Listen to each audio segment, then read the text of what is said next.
સુરતના ચોક બજાર વિસ્તારમાં વિદ્યાર્થીની સાથે દુષ્કર્મની ઘટના બની છે।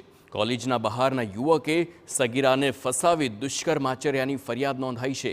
સગીરાના માતા-પિતાએ ફરિયાદ નોંધાવતા પોલીસે યુવકની ધરપકડ કરી છે। તો મિત્રના ઘરે સગીરા પર બળજબરીથી દુષ્કર્મ આચરી વિડીયો ઉતાર્યાનો આરોપ છે। સગીરાને બ્લેકમેલ કરી આરોપી યુવકે વારંવાર દુષ્કર્મ ગુજાર્યું। યુવક બળજબરીથી સગીરાને ફિલ્મ જોવા લઈ ગયો અને ત્યારે જ ભાંડો ફૂટ્યો છે। સગીરાના ઘરે મોડી આવતા માતા-પિતાએ પૂછપરછ કરતા હકીકત સામે આવી અને આખી ઘટના જેમાં પોલીસે યુવકની ધરપકડ કરી છે।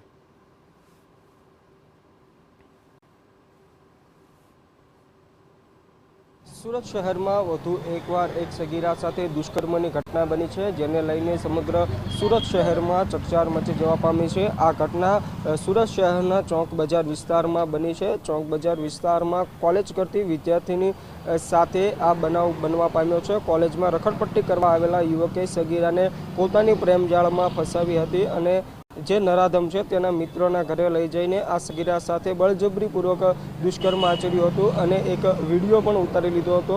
જે વિડીયોના આધારે વારંવાર તે સગીરાને બ્લેકમેલ કરતો હતો અને સતત શારીરિક સંબંધ બનાવવા માટે મજબૂર કરતો હતો। ઘરે લેટ આવતા તેઓ સગીરાના માતા-પિતા દ્વારા સગીરાની પૂછપરછ કરવામાં આવતા આખરે સગીરાએ સમગ્ર આ નરાધમની કરતૂતથી તેઓના માતા-પિતાને વાકેફ કર્યા હતા, જેને લઈને સગીરાના માતા-પિતા ચોક બજાર પોલીસ ખાતે પહોંચ્યા હતા અને જે સાઈ પ્રકાશ નામનો નરાધમ છે તેઓ વિરુદ્ધ ફરિયાદ આપી હતી। ઘટનાને ગંભીરતાને લઈને ચોક બજાર પોલીસે ગણતરીની કલાકોમાં જ આ હવસખોરને દબોચી લીધો હતો અને તેઓ વિરુદ્ધ કાયદેસરની કાર્યવાહી કરી લાજપોર જેલ ખાતે મોકલી આપવામાં આવ્યો છે। જે રીતે આ હવસખોરો છે તે પોતાની હવસ સંતોષવા માટે સગીરાઓને ટાર્ગેટ કરી રહ્યા છે, જેને લઈને માતા-પિતાઓમાં પણ ચિંતાઓ જોવા મળી રહી છે। પોલીસ દાખલારૂપ કામગીરી કરે તે હાલ ખૂબ જ જરૂરી બની ગયું છે। કેમેરામેન સંજય સાથે મેહુલ ભોકાળવા।